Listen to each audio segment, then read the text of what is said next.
উনি নিজে হঠাৎ করে আমি পাঁচজনের নাম আমার নাম দিয়ে নিজে মানে উনি খুদ নিজের পার্টিটাকে প্রচার করে নিলেন আমার তরফ থেকে, আমাকে ভাইরাল করে। শাহিনুদিরও অনেক ভিডিও রয়েছে, সিগারেট খাওয়া ভিডিও আছে, নুসরাত জাহানদিরও ভিডিও আছে, মিমি চক্রবর্তীদিরও। তারা কি দাঁড়ায়নি? তারা কি এমপি এমএলএ হয়নি? তারা যদি হতে পারে, তো আমি তো একটা মধ্যবিত্ত ঘরের মেয়ে, আমি একটা সোশ্যাল ওয়ার্ক করি।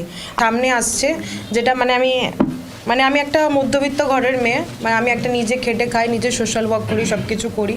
তো তারপরেও যদি আমাকে এরকমভাবে ট্রোল করা হয়, তো সেটা তো ঠিক না।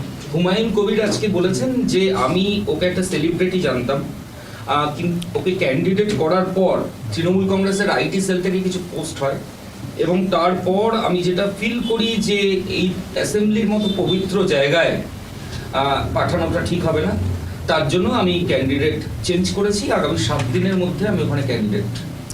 তো সেটা হুমায়ুন চাচা আগে থাকতে সব কিছু করা উচিত ছিল, যে আমার প্রোফাইল চেক করা উচিত ছিল, সব কিছু জানা উচিত ছিল। নিশ্চয়ই উনি জেনেছেন, এমনি তো না যে আমি হঠাৎ করে উড়ে এসে জুলে বসলাম, বা উনি আমাকে চিনলো না বা জানলো না, বা আমার নাম এরমভাবে অ্যানাউন্সমেন্ট করে দিল। তো নিশ্চয়ই উনি কিছু ভেবে করেছিলেন। তো সেটা ওনার কী ভাবনা, সেটা আমি এখনও পর্যন্ত বুঝে উঠতে পারিনি, আর না আমি বুঝে উঠতে চাইছি।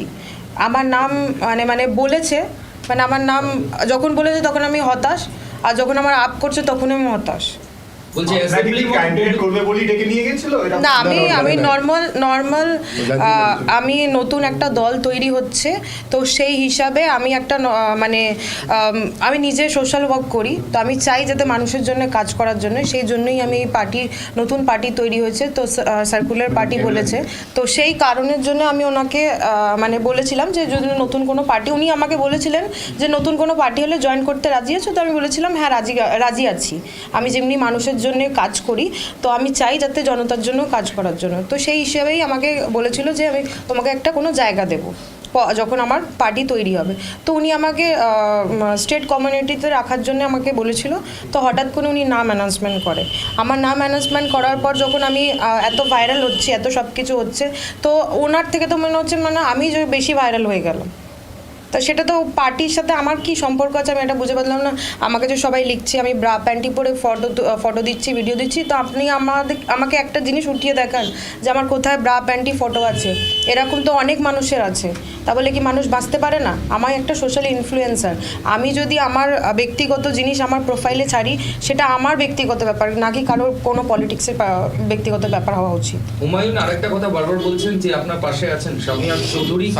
হ্যাঁ স্যার, উনি আপনাকে নিয়ে এসেছেন ওই গতকালের সভাতে, এবং আপনি যে ক্যান্ডিডেট হবেন সেটা আগে থেকে সিদ্ধান্ত ছিল না। স্টেজে ওঠার পর আপনি ওই হুমায়ুনের কিছু অ্যাসোসিয়েটস যারা কালকে স্টেজে ছিল তাদেরকে আপনি প্রভাবিত করেন, এবং সেখান থেকে উনিও প্রভাবিত হন এবং আপনার নামটা উনি অ্যানাউন্স করেন। তো ওইখানে প্রভাবিত আপনারা তো নিজেই পুরো 24 আওয়ার্স ওখানে ছিলেন, ওখানে দাঁড়িয়েছিলেন, ওখানে এত মিডিয়া ছিল সব কিছু। তা আমি ওনাকে প্রভাবিত করলাম কখন? আমি যদি বলতাম, ওনার সাথে কথা বলতাম, পার্সোনাল কথা বলতাম, বা পার্সোনাল ফোনে কথা বলেছি, বা পার্সোনাল কিছু বলে, আমি তো কিছুই বলিনি। আমাকে জাস্ট বলেছে এসে জয়েন্ট হও, আমি জয়েন্ট হয়েছি। হঠাৎ করে 4 জনের পর 5 জনের আমার নাম দিলেন। উনি তো নিজেই ডিক্লেয়ার করেছিলেন আমি 4 জনের নাম দেবো না। উনি নিজে হঠাৎ করে আমি 5 জনের নাম আমার নাম দিয়ে নিজে মানে উনি নিজের পার্টিটাকে প্রচার করে নিলেন আমার তরফ থেকে, আমাকে ভাইরাল করে। তো এটা তো ঠিক না। একটা মেয়ে, আমি একটা বাঙালি মেয়ে, আমি যখন ওই পার্টির মধ্যে গেছি নিশ্চয়ই কিছু ভেবে গেছিলাম, বা আমাকে কিছু ভাবানো হয়েছিল, বা আমাকে সেই জায়গায় নিয়ে আসা হয়েছিল, তবেই আমি গেছিলাম। বা আমি ওনার মাথায় তো বন্দুক রেখে বলিনি যে আমার নামটা অ্যানাউন্সমেন্ট করুন বা আমাকে কিছু বলুন। সাম্প্রদায়িক নিরপেক্ষতা রেখে দল গড়েছেন, এবং আপনি সহ যে হিন্দু মুসলিম দুপক্ষেরই নাম ঘোষণা করা হয়েছিল। এখন আপনার নাম বাদ দেওয়ার সঙ্গে সঙ্গে উনি বলছেন যে এখানে মুসলিম ভোটার বেশি, তাই মুসলিম ক্যান্ডিডেট দেওয়া হবে। হিন্দু বলেই কি আপনার নামটা বাদ দেওয়া হবে? হ্যাঁ নিশ্চয়ই।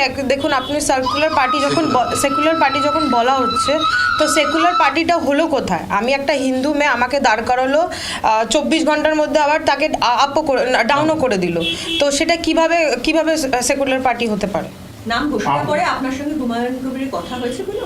না, আমার সাথে কথা সকালবেলা হয়েছিল, তো উনি বলছেন যে ওনার পার্টি থেকে অনেক কিছু বলা হচ্ছে যে আমার এই ভিডিও ফটো, তো আমার এই ভিডিও ফটো আমি একটা কথা বলি, আমি একটা ইনফ্লুয়েন্সার, তো আমি এই লাইফস্টাইল যদি না দেখে আমি তো ইনফ্লুয়েন্সার হতে পারলাম না। আমি আমার নিজের কাজ, আমার নিজের ব্যক্তিগত প্রোফাইল থেকে পাবলিক প্রোফাইল করে রাখা। আমার যদি সেরকমই যদি কিছু মনে হতো বা আমি যদি এত ট্রোল হতাম আগে জানতাম, তো আমি তো নিজের পাবলিক অ্যাকাউন্টটা প্রথমে ব্লক করে দিতাম না। আমার যদি সেরকম সিদ্ধান্ত থাকতো, যা সেরকম যদি মেন্টালিটি থাকতো, আমি তো এসব কিছু জানতামই না যে আমার নাম উঠবে বা আমার নাম নামাবে, এটা তো কোনো ম্যাটারেই আসে না। ওনার সঙ্গে আপনার পরিচয় কতদিনের, মানে হুমায়ুন কবিরের সঙ্গে আপনার কি আগে থেকে পরিচয় ছিল নাকি পরিচয় ছিল চৌধুরীর হাত ধরেই যাওয়া ওনার কাছে? সানিয়া চৌধুরী, ওনার খুব ভালো সম্পর্ক আছে, ওনার সাথে ওনার চাচা হয়, তো সেই হিসাবে আমার এই সব ওপেন করানোর জন্য উনি এসেছিলেন, তো সেই তরফ, হ্যাঁ এখানে 9 জুন মাসে আমার এই ওপেন হয় সব।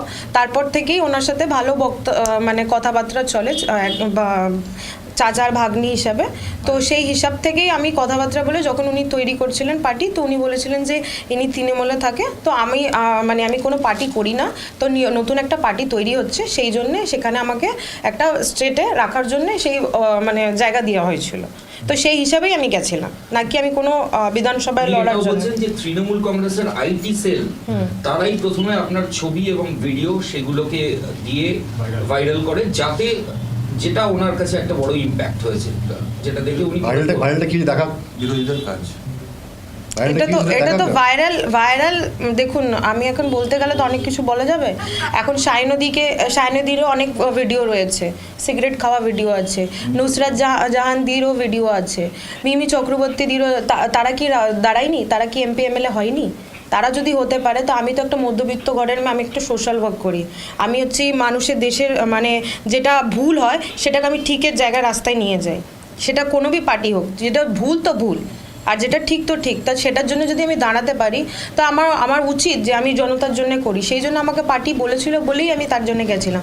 এখন এত কিছু দেখছি যখন আসার পর, যে এত বাবরি মসজিদ একটা আমি একটা বাঙালি মেয়েকে হাঁটিয়ে তুমি বলছো একটা মুসলিমকেই নিয়ে আসবে, তাহলে সেটা সেকুলার পার্টি কি করে হলো?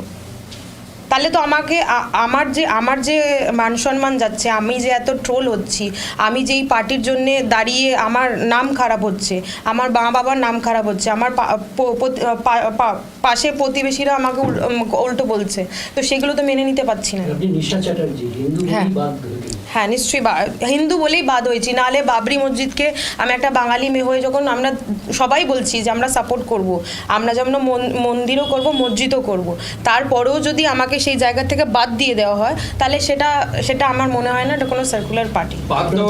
আপনার বন্ধু সানিয়া, তো কাজেই একটা বলা হচ্ছে যে তৃণমূলের একাংশ থেকে ওনার দলে এইভাবে লোক ঢুকিয়ে দেওয়া হচ্ছে যাতে ওর দলের ক্ষতি।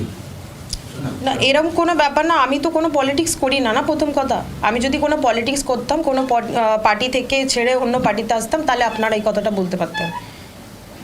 এটার পেছনে বলছে যে আইপ্যাকের খেলা আছে, মানে আপনাকে দিয়ে আইপ্যাক একটা ওনার পার্টিতে ঢুকিয়ে একটা বদনাম করার একটা চেষ্টা হয়েছে, এরকমও কিন্তু অলরেডি। কিসের বদনাম? আমি তো জানতামই না।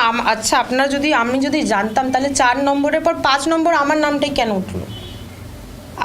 উনি তো নিজেই ডিসাইড করেছিলেন উনি 4 জনকে ডিক্লেয়ার করবে, তিনি তো 5 জনকে আমাকে হঠাৎ করে ডিক্লেয়ার করার মানেটা কি? প্রতিবাদ করলেন না কেন? না, স্টেজে তো আমাকে তখন বলা হয়নি কি মানে তোমাকে ডাউনও করিয়ে দেওয়া হবে, আমাকে বলেছিল দাঁড় করাবে, তাই আমি জন্য দাঁড়িয়েছি। আমাকে যদি এখন হঠাৎ করে কেউ যদি অপরচুনিটি দেয়, আমি তো নিশ্চয়ই চাইবো সেই অপরচুনিটিটাকে অ্যাবজর্ব করার জন্যে, কারণ আমি একটা সোশ্যাল ওয়ার্ক, আমি একটা ইনফ্লুয়েন্সার, তো আমার তো রাস্তা নিশ্চয়ই চাইবো যে আমি মানুষের জন্য কাজ করার জন্য কারোর একজনের হাত ধরি, তো যদি কেউ আমার হাত বাড়ায়, তো আমি নিশ্চয়ই হাত ধরার চেষ্টা করবো। হুমায়ুন কবিরকে কেমন ভাবে দেখছেন এই ওভারঅল? ধরুন আপনি হুমায়ুন চাচা বলছেন, তা আপনি বাবরি মসজিদকে সাপোর্ট করেছেন, তারপর আপনি বলছেন যে আপনাকে স্টেজে না জানিয়ে নাম ঘোষণা করা, এখন আবার বলা হচ্ছে যে যেহেতু সংখ্যালঘু ওখানে ভোট বেশি, তাই জন্য আপনার নাম সরিয়ে দেওয়া হচ্ছে, এবং আপনার সোশ্যাল মিডিয়াতে যা যা ছবি রয়েছে সেটা ঠিক নয়, এটা তো ওভারঅল হুমায়ুন কবিরকে নিয়ে আপনার বিশ্লেষণ কি? উনি দেখুন, প্রথম কথা হচ্ছে উনি একটাই বক্তব্য হচ্ছে বাবরি মসজিদ, তো বাবরি মসজিদটা নিয়েই যদি সব কিছু হয় তাহলে তো আমার মনে হয় যে এই পার্টি শুধু বাবরি মসজিদের জন্যই হলো। তাহলে কোনো পার্টি, এই পার্টিটা শুধু মুসলিম ক্যান্ডিডেটকে নিচ্ছে শুধু এই বাবরি মসজিদের জন্য। বাবরি মসজিদ হয়ে যাওয়ার পর এই পার্টি আর থাকবে না, এই মুসলিমদের আবেগ কেড়ে নিচ্ছে এরা। আমরা বাঙালি মুসলিম সবাই একত্র হয়ে থাকি, তো সেখানে ভাগাভাগি যদি এখানকার রাজনীতি করতে থাকে তাহলে তো আমরা মানুষ বাঁচতেই পারবো না স্বাধীনতাভাবে।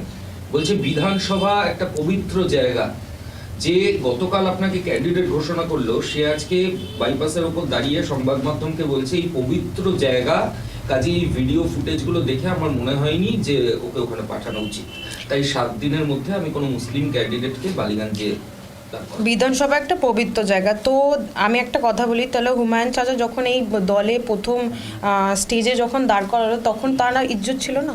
তখন কি তিনি বলেননি যে এটা মানে আমার এটা পবিত্র জায়গা? সেটা পবিত্র ছিল না? না তখন না, আমি আমি জানতো না যে আপনার এই ধরনের ভিডিও সোশ্যাল মিডিয়ায় আছে। কেউ এমনি একটা কথা বলি, আমি বাজারের থেকে মাছ থরি তুলছি যে আমি মাছ তুলে দেখাচ্ছি এটা কত টাকা দাম না দাম, সেটা তো করছি না। না